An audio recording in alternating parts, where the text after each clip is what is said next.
The views and opinions expressed in this podcast are those of the individual co-host and do not reflect the official policy or position of the Firearms Radio Network and or their employers. Viewer discretion is advised. This is especially true on our live shows. Broadcast for shooters, hunters, and gun enthusiasts. This is the Firearms Radio Network. The bandwidth for this episode of This Week in Guns is sponsored by Patriot Patch Company. PatriotPatch.co.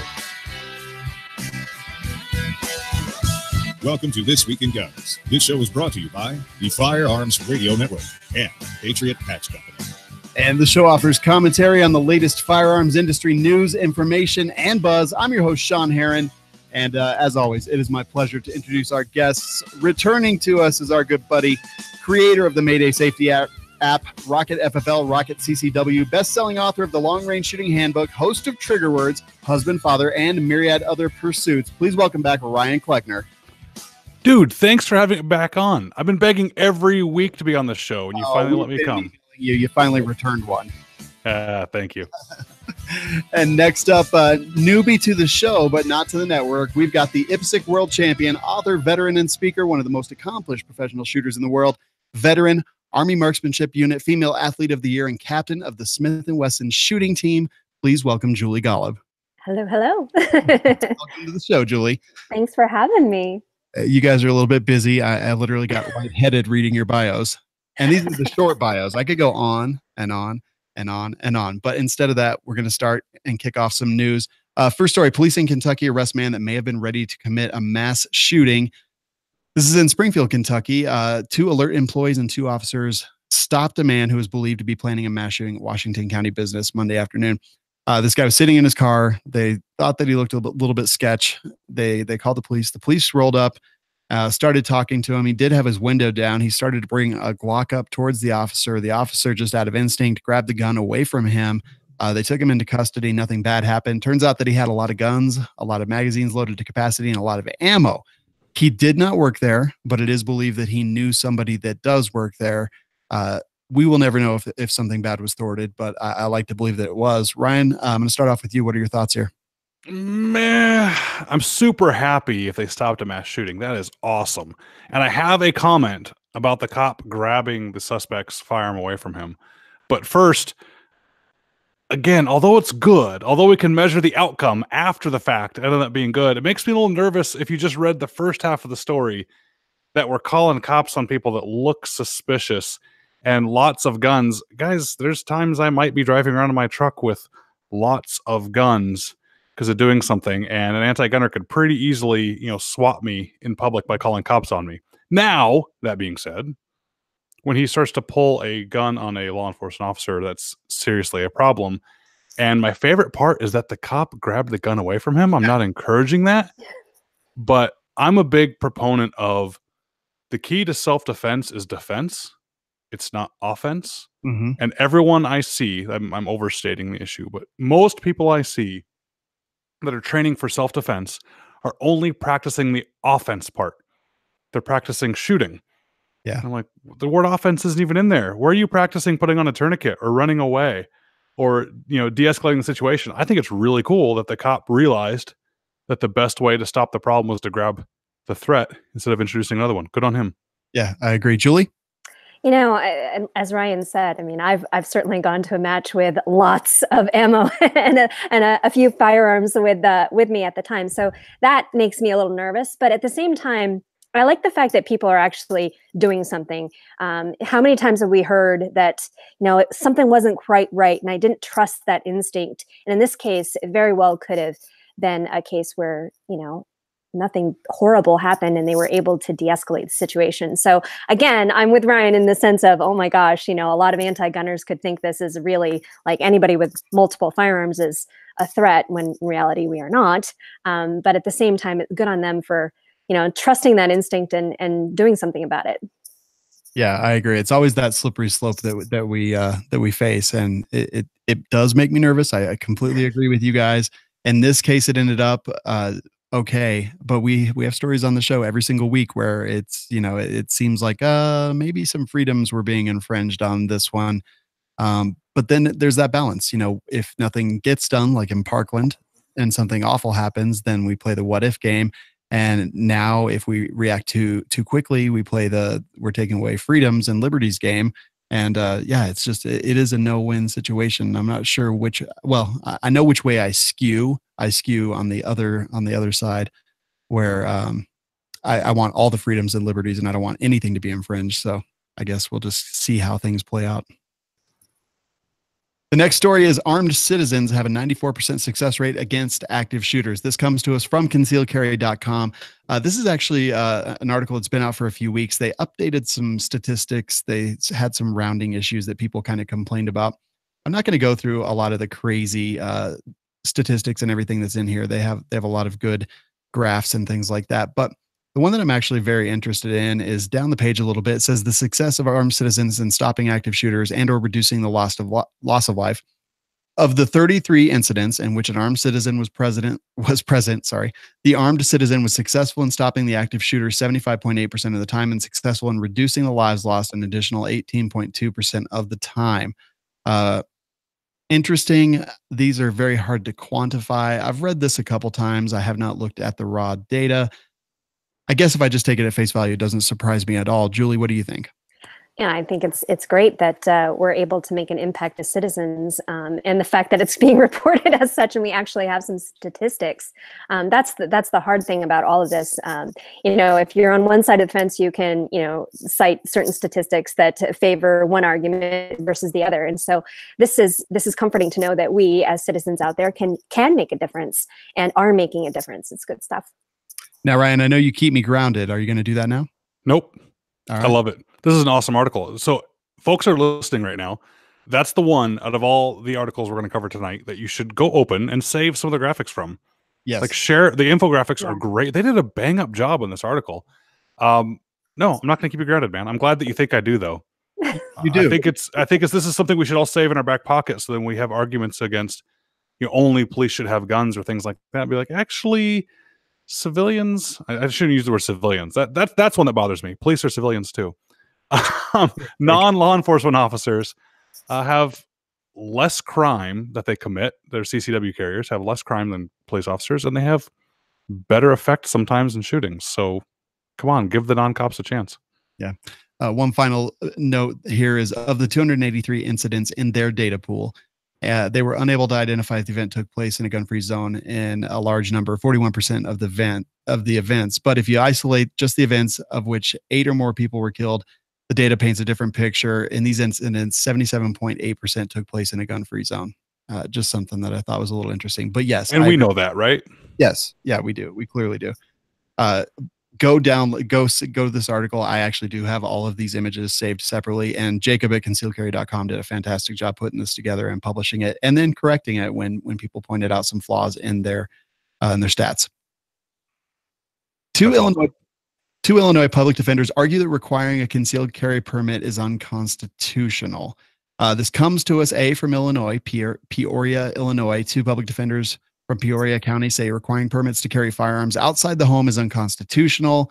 They filed motions in several cases in which defendants are charged with felony aggravated unlawful use of a weapon. I don't know if it's just doing what's best for them and their clients or where they're taking this, but Ryan, I'd like to hear your analysis. I'm going to be wishy-washy again on this. Get ready for some hate mail, everybody. If you're going to send me some, this is where you're going to do it. I am pretty much libertarian. I really am. However, I don't know if I'd go as far as to say as a CCW is unconstitutional. So if you guys are screeching right now, go ahead, send me the hate mail. I'm not saying I'm okay with it. I'm not saying I like it. I'm just saying I know enough about both sides of the issue that I'm not quite sure what the answer is. If we're going to try and make sure that bad people don't have guns, CCW is a good thing. However, if we're going to allow the government to dictate who can exercise their Second Amendment rights, that's exactly opposite what the whole point of the Second Amendment is. Illinois and Chicago, they had a requirement that you had to go to a range in Chicago to pass your shooting test for your CCW. Mm-hmm. Well, there were no ranges in Chicago. So we all can agree that we should, training. Training's a good thing. We need training, until you just ask who dictates what level of training is required. And once you let the government do that, they can make it unattainable. So, sorry for the non-answer, man. No, I get it. Julie, what do you think? So first of all, I feel so bad for anybody in Illinois. I mean, they're fighting the fight all the time. And I think that's one of the reasons why we have these polarizing kind of arguments or cases, because let's face it, it is so difficult for the law abiding citizens in the state of Illinois to own firearms. And this is kind of one of those things where, everybody's trying to find a way in to figure out how to either make the laws stronger or make them less strong. So I feel for them. Yeah, it's tough. I mean, Sean, what do you think about voter ID laws? So personally, I think that you should have to show an ID to vote, but I agree with you. And the reason is you want to make sure that person is who they're supposed to be and that they're in the right area. Without question. That's kind of what a CCW is sometimes. So I don't think it should be required. I actually think it's ridiculous that the government gets to say who gets to exercise the right, but at the same time, I don't know if unconstitutional is the right word. Yeah, that's fair, man. I like it. So this next one, it is a lot to unpack. It's a really long article. I'm not going to read the whole thing or even paraphrase the whole thing.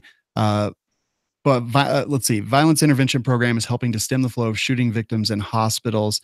And this is on the HuffPost. And the headline there is "Hospitals are trying to do what politicians haven't: stop gun violence." So it's a really sensationalistic just headline that doesn't really have a whole lot to do it. But basically, there's these programs in hospitals that identify people who are victims of violence, very often in urban, lower income type areas. They see people that come in stabbed, gunshot wounds, things like that, and then they pretty much immediately engage with them in things that it's called HPIV, which is a hospital prevention, and they engage with them, and a couple of the people that they showcase in the story have become speakers on these issues and really gotten their lives turned around. The two that I recall distinctly from the story were gang members, and they were on the path of exactly where that takes you.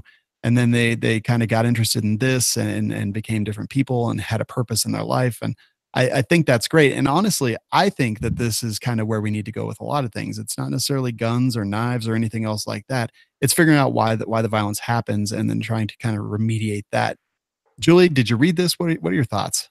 It's a long one, and it's very hard for me to read anything out of HuffPost because it's a challenge. But this one, I think it comes down to the fact that, yes, it's a dig on politicians for not creating legislation to, basic gun control legislation. But at the same time, I applaud the efforts made by local communities to stop the violence right where it's happening. And if that means hospitals get involved and they help and they take people who are victims of violence or people who are on the fence of, turning down a bad path, I'm all for it. But it's just a little misleading, especially with that big, bold photo leading the thing as well. Yes, it is tough. Ryan? I like it. If they're doing something to help stop the problem of violence, great. I've said before that whenever people try to debate guns with me and whether we should ban guns or not, I ask them, are they trying to stop gun violence or all violence? Trying to stop only gun violence, okay, maybe banning guns could have an impact on that. But if you're trying to help all violence, A+, go for it. I think it's great. Yeah, there's a lot of other organizations that are kind of going into some of these urban areas and really kind of promoting and preaching conflict resolution and things like that. It's what Maj Touré and Black Guns Matter. It's what Kevin Dixie and No Other Choice Firearms Training and all the stuff that he's involved in. It's what Tony Simon works for very, very hard. And a lot of these things, they're going at things a different way and they're having really, really great results. So I think this is another good thing. I'm curious to see. They do say in the article that they've had very, very small control groups and not a whole lot of statistics on success or things, but it is looking positive. I did say HPIV. It's HVIP, Hospital-Based Violence Intervention Programs. That's a better name. Yeah, I agree. I was like, wow, I didn't even think earlier when I was reading this that sounded a little weird. But yeah, I think it's good. I think it's good to have it. Yeah. Honestly, because they can reach out to those people pretty much immediately if they make it through whatever happened to them. They've got their representatives kind of in their rooms almost immediately. Well, and we argue that banning guns won't work, and it won't. But it's a hollow argument when you don't follow it up with something that will. Right? So banning guns won't work. This might, let's try it, or that might, let's try that. We need to start offering some positive solutions as a gun community. And if I might add, I mean, a lot of the arguments, if it just saves one life, well, we have a case of this. Even if there aren't fantastic statistics, there's one life that's been affected that could affect others. So it's a chain reaction. Mm-hmm. Totally agree. Next story I thought was interesting. Former SCOTUS Justice Stevens believes Heller could get broader in scope. This comes to us from Think Progress. The source, again, not 100% sure of, but pretty interesting article. This says the NRA just got fantastic news from a former Supreme Court justice, and America's gun epidemic is just going to get worse. So I scrolled past that because I wanted to kind of give it in, but let's see. In an interview with the New York Times, Adam Liptak, retired Justice John Paul Stevens suggests that many of the caveats from Heller are to be wiped away soon.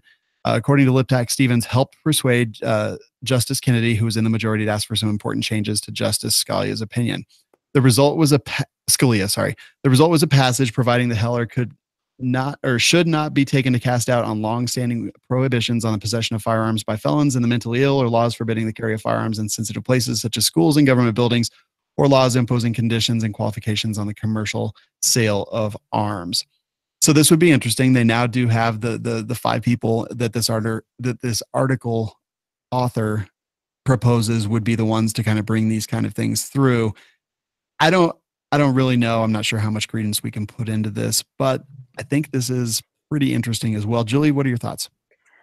And that's just it. It's interesting to see the kind of thinking and the thought behind everything, and how it will affect, what happens in the Supreme Court in the future. I don't really know what's going to happen. I don't think I can wave the crystal ball or the magic wand, whatever the case may be. But it's very interesting. And once you get past that headline, looking at everything in there, I'm going to be wishy-washy on this as well, in the sense of, where are we going to go? I don't know. But if we don't maintain some of the things that we fought so hard for, we're going to be in a serious situation.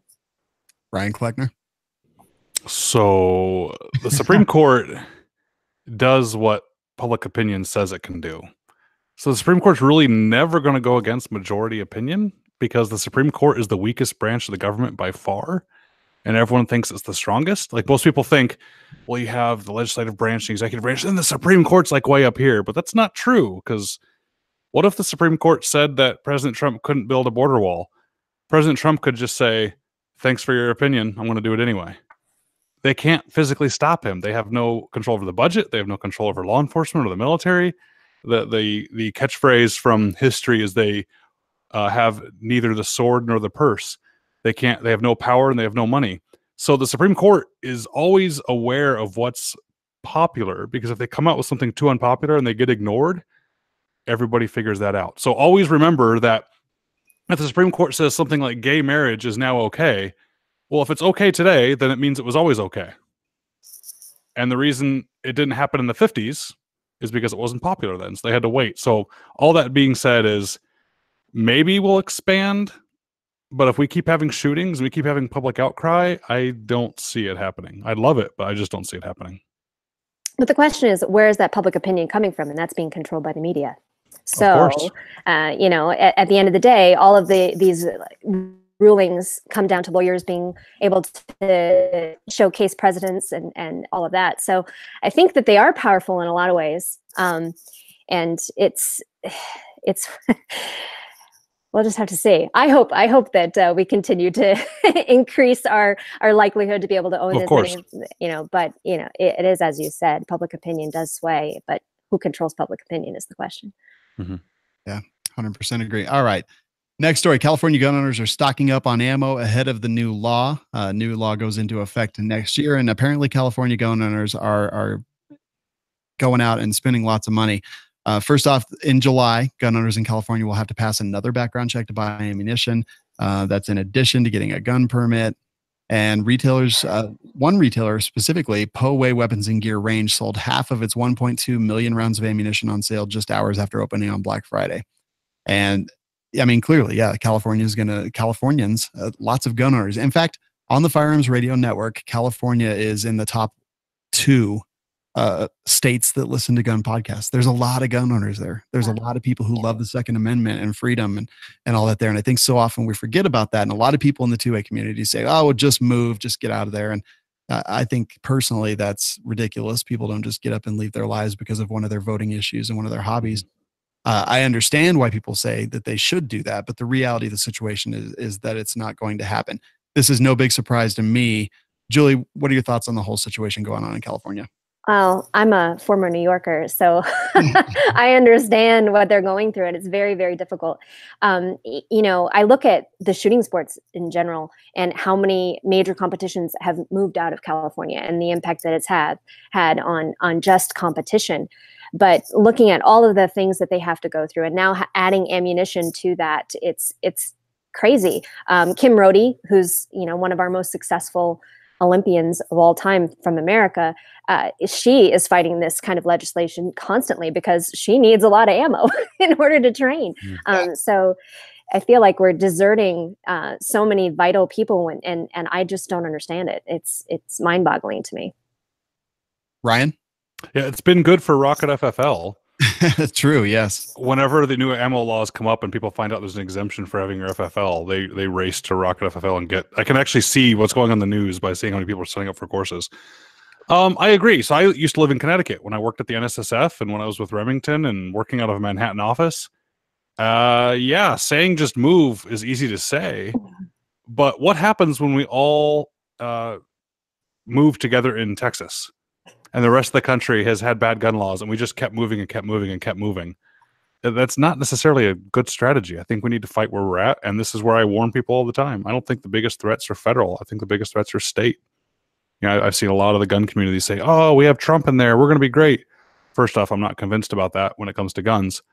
But second, he can't do anything about California.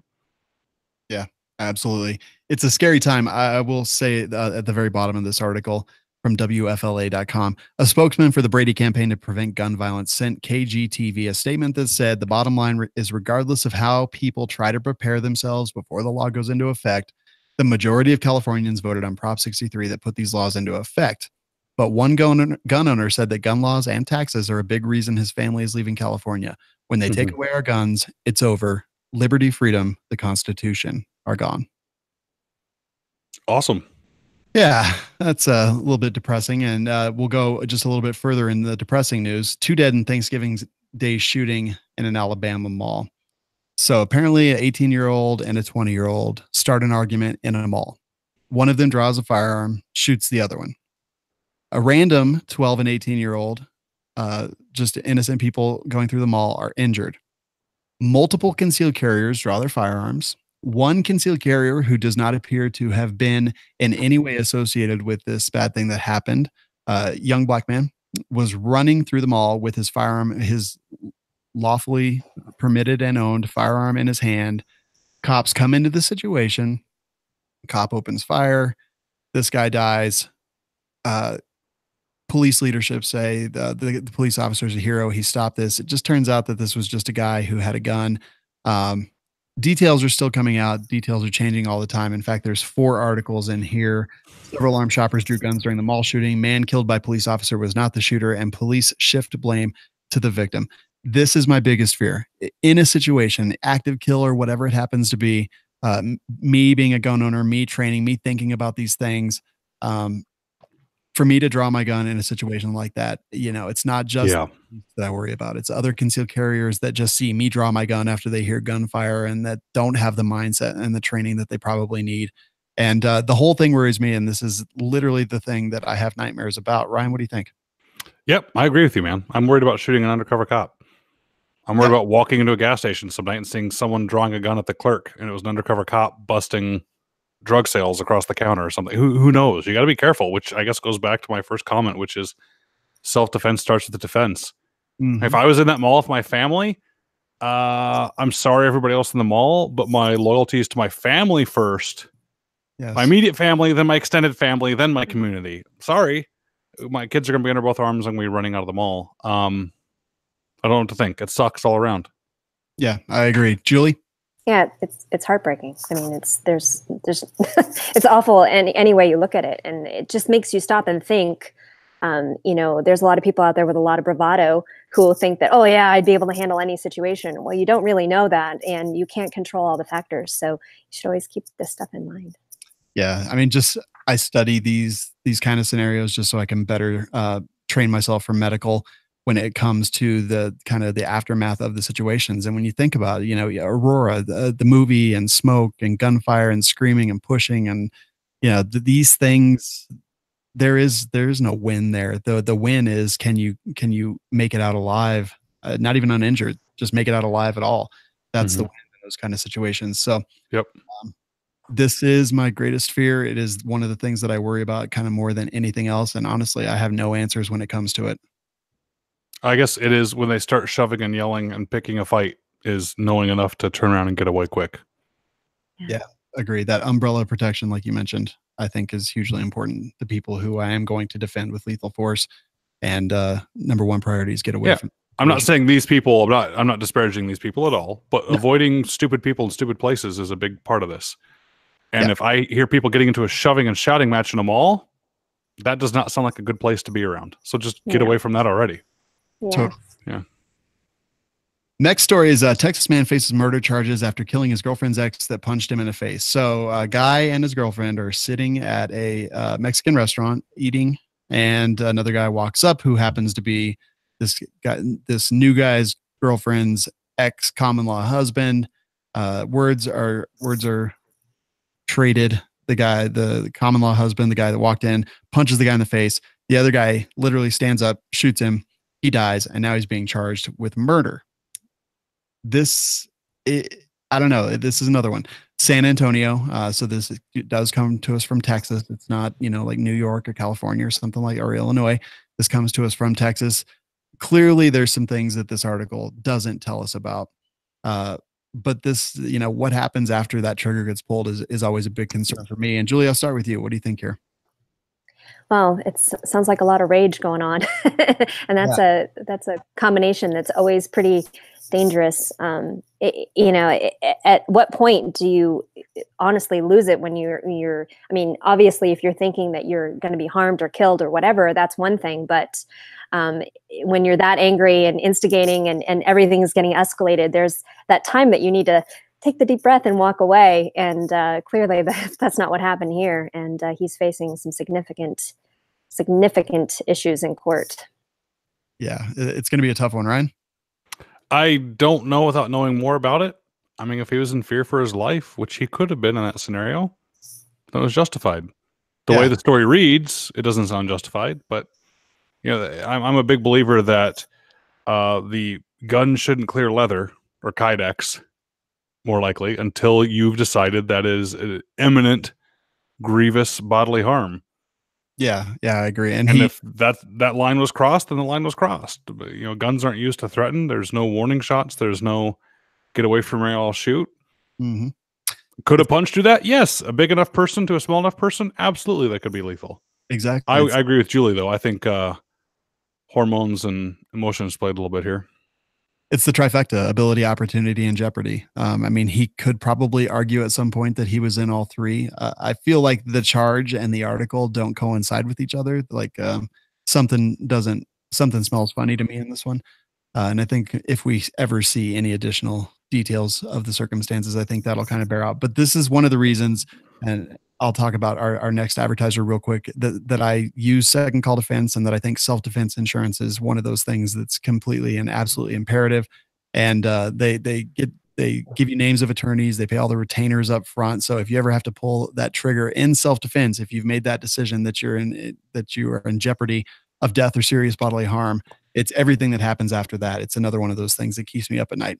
And second call defense definitely takes care of that for really reasonable rates, anywhere between $10 and $40 a month, depending on what kind of coverage you want. And that covers crime scene cleanup. It covers criminal and civil defense and damages, all kinds of other stuff. Find out more, firearmsradio.tv/SCD, and that'll give you all the details that you need.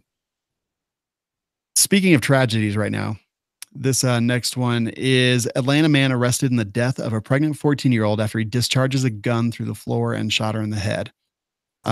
She was downstairs in an apartment, babysitting her sister's children. And, the guy upstairs shot a round, unknown whether it was just an accident or anything else. It went through the floor, killed this young lady, 14 years old, and the baby also died. It's awful. Terrible stuff. Julie, what do you think? Yeah, it's absolutely horrible. And it comes down to, the basic rules of firearm safety. I hate to say it. It's so simple. I mean, knowing that, the wall or the floor or whatever is something that isn't going to stop a bullet, not knowing what's around. I mean, it's just tragic all the way around and awful for the family. Yeah. Ryan? Sad news, dude. What are you doing? Just giving us bad stories. It's not my fault. Yeah, Julie's right. Of course, I like to say the safest direction, not necessarily point it in a safe direction, because there may not be a safe direction. Yeah. Got to be aware of what you're doing. Yeah. All right. Enough of that. Next story comes to us from the I'm Offended segment. Is the Second Amendment a second-class right? This comes to us from National Review. Talks about a lot of the stuff, talks about recent tragedies that have renewed the calls for tighter gun control. And these proposals might have a chance because the Supreme Court has gone missing in action on the Second Amendment. Besides interpreting the Constitution and other federal laws, the Supreme Court plays a primary role in policing the lower courts, where virtually all the nation's cases reach final decision. At the very end here it says, as the late Ninth Circuit Judge Stephen Reinhart once bragged about the Supreme Court's inability to control his liberal outcomes, says they can't catch them all. Someone else says if the lower courts treated all of the rights like they treated the Second Amendment, that surely the Supreme Court would get involved in overturning a lot of those. Ryan, I'm going to start with you. I'm not sure if you read the article. It is another pretty long one with some complex thoughts in it, but what do you got? Yeah, I do think it's treated like a second-class right sometimes. So there's 3 levels of scrutiny. Those people that listen to trigger words, we talk about constitutional law, the Supreme Court a bunch on there. And the Second Amendment doesn't quite have strict scrutiny protection. It kind of does, but it kind of doesn't. And it's also kind of not intermediate scrutiny. So it's really weird that it's kind of the bastard child of the primary fundamental rights. So it is accurate, I think, to say it is a second-class right, and it shouldn't be. And what do you think changes that? The Supreme Court, back to the original discussion. Yes. Yeah. So there's no real official 3 levels of scrutiny. Stevens actually came out and said that one time because he was upset at one of his rulings. He said, look, I don't have to follow these 3 things. They're not official. But they have to come out and not hedge their ruling like they did in Heller. They need to come out and say the Second Amendment is a fundamental right that deserves strict scrutiny protection, and then we're done. But then it comes into enforcing, and that's what goes back to my weak comment. We have people that are stomping all over the Second Amendment, even after Heller, and they're getting away with it. Yeah. Julie Golob. It's crazy to add to that, because if you did that with any other right, it's ridiculous. We're even seeing that traditional anti-gun entities are supporting cases like the NRA in New York with Cuomo, because it's a violation of First Amendment rights. And so, I wish there was that tenacity and support for, all right, you may not like it, but it is in our Constitution. It's what makes us American just as much as any of the other rights do. So yeah. I agree. It is pretty low on the totem pole in a lot of people's, in many people's minds. The analogies we use point that out. We always use analogies to freedom of speech or religion when they talk about banning guns or doing guns. We say, well, the founding fathers never envisioned iPhones at the time, so therefore we should ban iPhones. Well, we use that analogy because that would be so absurd to limit free speech. But we're in a conversation about limiting the Second Amendment. So there you go. Yeah. Good stuff, guys. Next story. Miami police arrest a man for trying to buy guns at a gun buyback event. All right. A guy named John Gillis didn't like the price that Miami police offered him. So he saw that they were advertising a gun buyback, and those are actually funded. Let's see, it's at the end of the article here. Uses civil asset forfeiture money to purchase guns. So they're doing this buyback. They announced that they're going to pay $250 for AR-15s. He gets in touch with them and says he has 27 AR-15 lowers, which are considered an AR-15. That's the serialized part that actually has to go through the NICS transfer and all that stuff. So he takes them and they offer him $17 per.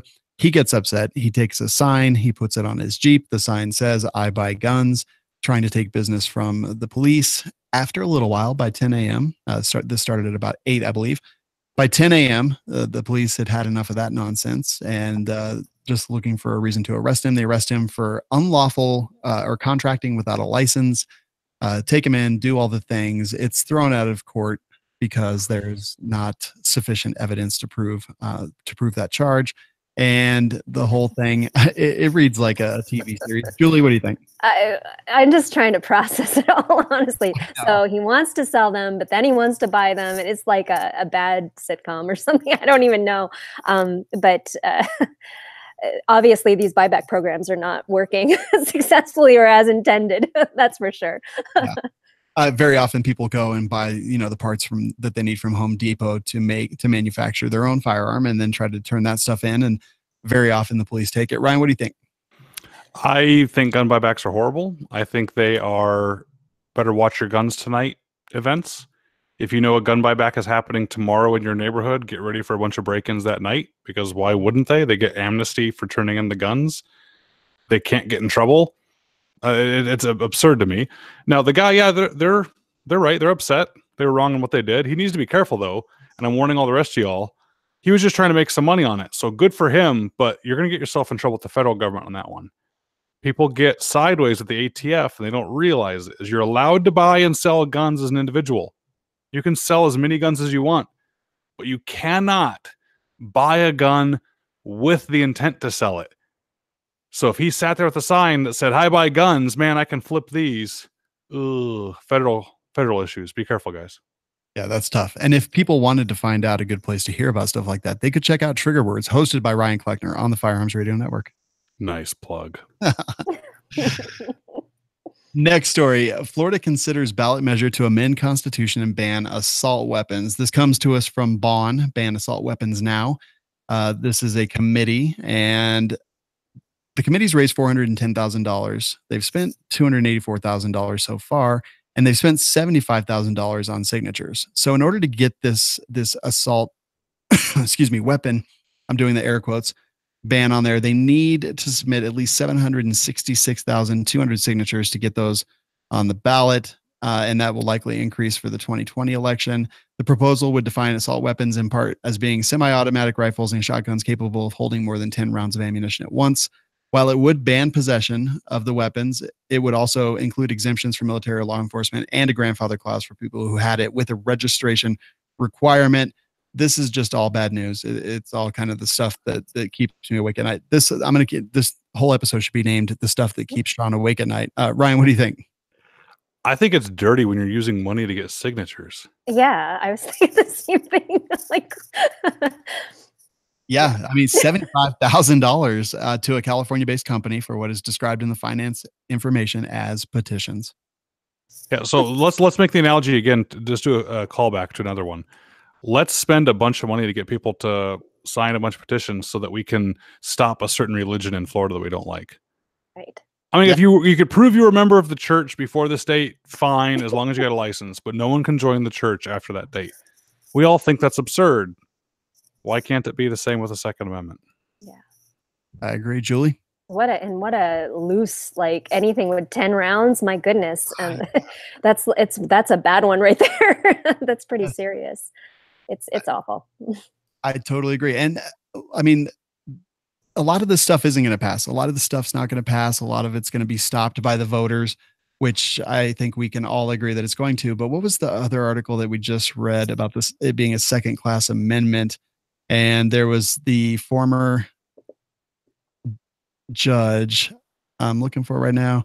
I can't find it specifically, but his quote was, and he was a former judge when he said this, but his quote was, "Can't stop them all." And I think that's the thing, is it's you start pushing the stuff through, pushing it through. Eventually something gets through. In Colorado, we very much have that. 2013, July 1st, 2013 was the day that the 30-round magazines became no longer legal to buy.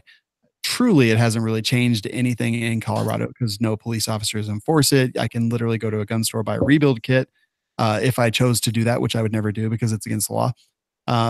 And it's just weird. So the whole thing is just cockamamie. And I think that they're just trying to send so many things through that when those little things get through, they ride on the coattails of those. Yeah. Agreed. Awful stuff. All right, let's move into the full auto news segment. Stories the real media won't talk about and other crazy stuff. So Ryan, I'm going to go with your first choice. What was that story? Kentucky man shoots a deer that has another deer head stuck to its antlers. That actually happens. So for those that aren't hunters, I wouldn't say a lot, but it's not that rare to hear about that. That can happen when deer or elk are out there fighting, their antlers can get stuck together. And I'm actually glad he did it. I think it's really cool that he shot that deer, because that deer probably wasn't going to make it. No. An animal's not going to make it too long with another animal's head stuck to it. It's not only going to get sick because of the rotting other animal, but it's not going to be able to move around too well. So good on him that he was able to harvest that animal, make use of the meat, not let that animal waste. And he even mentioned that he was thinking about getting them mounted together like that. I think that's kind of cool. That's interesting. Julie? Yeah, I've never seen anything quite like that in my hunting career, but it would be pretty interesting to come across it. Of course, I've seen lots of carcasses that way. People show, that, but to actually be able to harvest and make use of meat in that situation is a pretty cool thing. Yeah. They think the deer had been dead for a couple weeks, and that this other... Oh, it looked it. Yeah, Really? for sure. It's leather. Yeah, so Julie's right. I've never seen that. I've seen pictures of when they're dead, so that's why it's so cool that he was able to not have two die without being used. Exactly. Conservation. Pretty great thing. Former Alabama trooper is killed as he ambushed the county prosecutor. This is comes to us from CBS News. It's one of those kind of smaller places, but an ex-trooper had ambushed and gets shot dead after he ambushes a prosecutor. The connection there is unclear at this point, and from the article, but just kind of an interesting when good guys go bad type situation. Let's see. The next one is Utah man is shot by his dog. This comes to us from fox13now.com. Shotgun blasted a sports club. Man was shot by after a shotgun was accidentally fired by his dog in Box Elder County Friday afternoon. The dog tipped the gun owner or did something did something else, caused it to fire. Sorry, this website has so many ads on it. They keep popping in front of my view here. The man was struck in the forearm. What would you name your dog if it accidentally shot you? Trigger. Boom. Yes. Bang. Something like that. It's funny. You do news shows long enough and you start to see these patterns, and this happens way more than I ever thought that it would be. There was one story of a guy who was wearing overalls. He had just overalls, had the gun underneath the overalls. Dog came up, jumped on him, and the claw pressed through the overalls and caused it to fire into his leg. Just all kinds of this crazy stuff. I'm like, I just don't even want my dog around me right now. Bizarre. Yeah. So the problem is, there's another article that you had listed here too, that it drives me nuts when I see these articles that say the gun fell over. At least this one says, or did something else to cause it to fire. Yes. Because most news articles say, then the gun went off. Like, no, guns don't just go off. Something hits the trigger. You put it in a proper holster and don't touch the trigger. It doesn't just go off. There you go. Unless it's a certain recent model firearm. Julie, you had one about a 90-year-old Michigan woman. This is pretty impressive. This 90-year-old Michigan woman shoots a 6-point buck with a bow, and she's blind in one eye. That was as a result from shooting the bow the first time. So she's got this gumption in her, like, I'm not going to let the bow get me. I've lost an eye to it, but I'm still going to go hunting. And even the picture on the website, she doesn't look like she's 90 at all. And No. She doesn't. She's just impressive. And I hope I'm 90 and look that great and I'm out there hunting and doing all the things I love too. That is pretty great. And her standing next to that thing is pretty hilarious. I mean, conservation, it's great. It looks like, let's see, she's bagged at least 2 deer each season for the past decade. And just last week, she bagged a 6-point buck. Which is not an easy thing in Michigan. No. And with a bow. Yeah. Yeah. That's awesome. I got one eye. I'm 90 years old and I think it's great. Ha ha. That's her quote in the article. Ryan, what was your other story? Oh, the other one I had there was a Tennessee man shoots his foot while cleaning his gun. First off, I was done cleaning my gun by the time that happened. Yes. The news article that bothers me is the reason I wanted to bring it up is that article says that he was cleaning his gun when the gun went off. Stop! Guns don't just go off. Mm-hmm.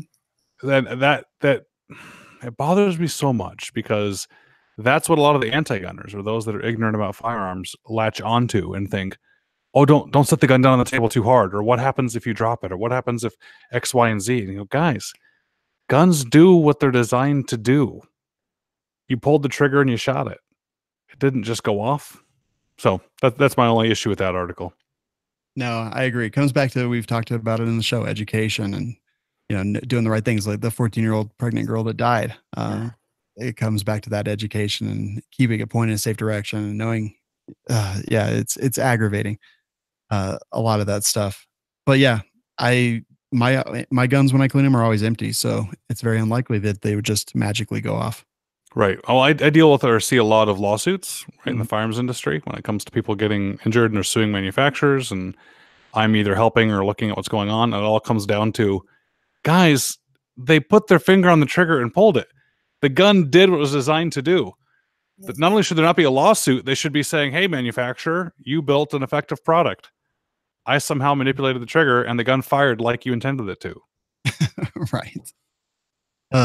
Aggravating.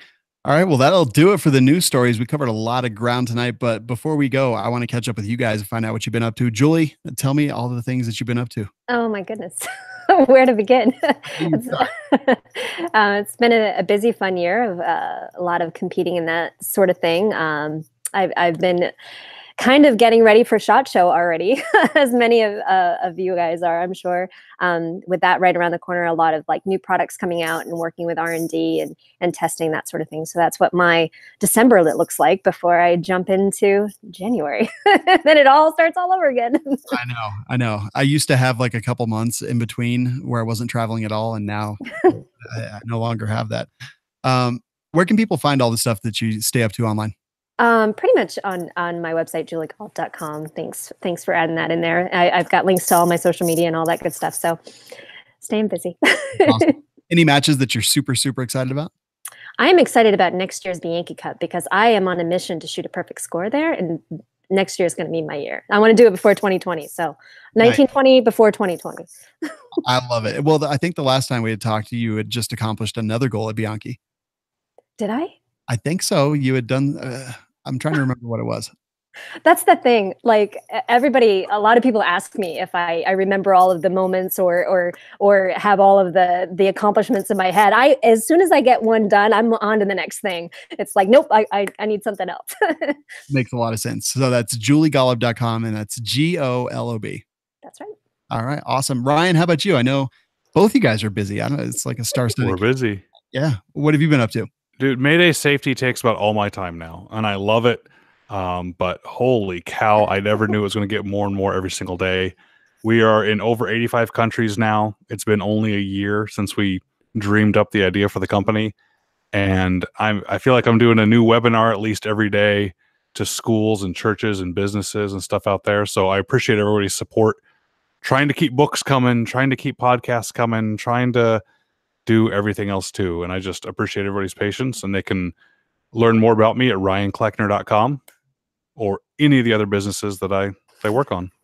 Rocket FFL, Rocket CCW, all that Gun stuff. University now. Gun University. Yeah. It wasn't, there was another one. There's too many. Sherpa something. Yep. I switched that over to Gun University. I figured there's a better name for it. I actually decided I got to stop teaching. So this is my last semester. I actually have to, yeah. So if my department chair is listening to the gun podcast, he's going to figure it out. I got to go talk to him tomorrow at the university and be like, I can't. Teaching is really, really fun, but I just don't have the time anymore. I still have kids, you know? Yeah. Pretty crazy stuff. I'm so glad you guys are out there doing all the great things that you are doing. Go check them out. And thank you for watching This Week in Guns, and thank you for supporting the Firearms Radio Network. You can go to our website, firearmsradio.tv, find all the great podcasts there, comment on this. You can download us on iTunes, iHeartRadio, Stitcher, everywhere that great podcasts are served. Not just this show, but all the great shows on the Firearms Radio Network. And This Week in Guns is produced by Kenny Ortega and is a production of the Firearms Radio Network. We're going to see you all next week.